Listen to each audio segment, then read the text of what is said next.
రాజమౌళి ఇంత శక్తివంతుడైన డైరెక్టర్ కావడానికి పునాదులు ఎక్కడ పడ్డాయి? అసలు వారు ఏ ఊరు నుంచి సినిమా పరిశ్రమకు వచ్చారు? చెన్నైలో వాళ్ళ ప్రయాణం ఏంటిది? ఇవన్నీ తెలుసుకోవాలంటే విజయేంద్ర ప్రసాద్ సోదరుడు శివశక్తి దత్తా గురించి తెలుసుకోవాలి. శివశక్తి దత్తా గారు 1932లో ఆంధ్రప్రదేశ్లోని పశ్చిమ గోదావరి జిల్లా కొవ్వూరులో జన్మించారు. చిన్ననాటి నుంచే చిత్రకళపై అభిరుచి పెంచుకున్నారు.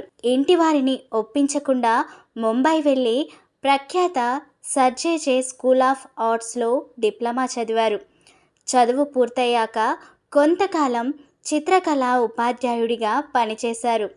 అయితే కళలంటే ఉన్న ఆత్మీయతతో సినీ రంగం మీద ఆసక్తితో మద్రాసుకు వెళ్ళారు.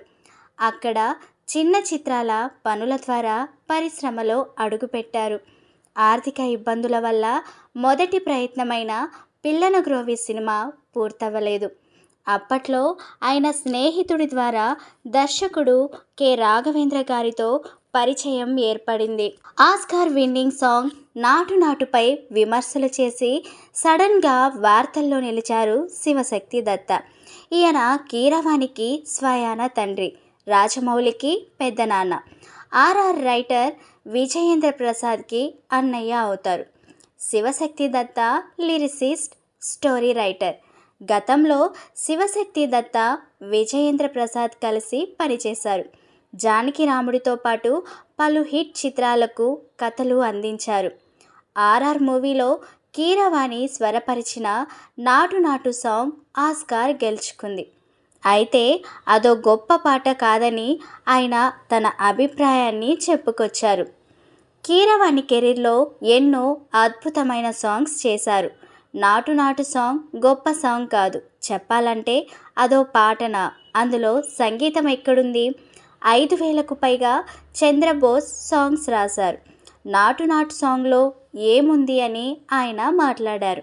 సొంత కుటుంబ సభ్యుడే నాటు నాటు సాంగ్ని తక్కువ చేసి మాట్లాడడం ప్రాధాన్యత సంతరించుకుంది. విశేషం ఏంటంటే ఆర్ఆర్ మూవీలోని రామం రాఘవం సాంగ్ శివశక్తి దత్తా రాశారు. తాజాగా ఇంటర్వ్యూలో శివశక్తి దత్తా మాట్లాడుతూ తన ఫ్యామిలీ గురించి, వాళ్ళ పిల్లలు, అలవాట్ల గురించి చెప్పుకొచ్చారు. కీరవాణికి మ్యూజిక్తో పాటు మరికొన్ని వ్యాపకాలు ఉన్నాయి. కానీ రాజమౌళికి సినిమానే ప్రపంచం.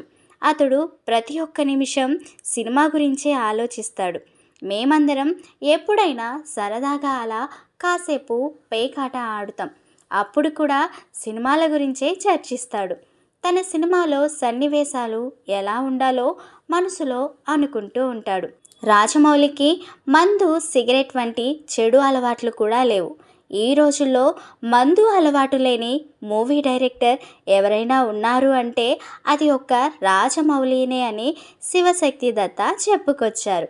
శివశక్తి దత్తా వయసు ఇప్పుడు 91 ఏళ్ళు. ఆయన దర్శకుడు కావాలనుకున్నారట.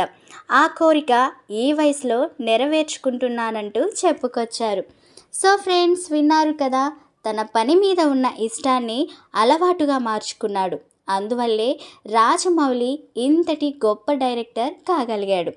మరొకసారి మర్చిపోయి ఉంటే మన విశ్వ రివ్యూస్ ఛానల్ని సబ్స్క్రైబ్ చేసుకొని లైక్ చేసి, షేర్ చేసి, కమెంట్ చేయండి ప్లీజ్.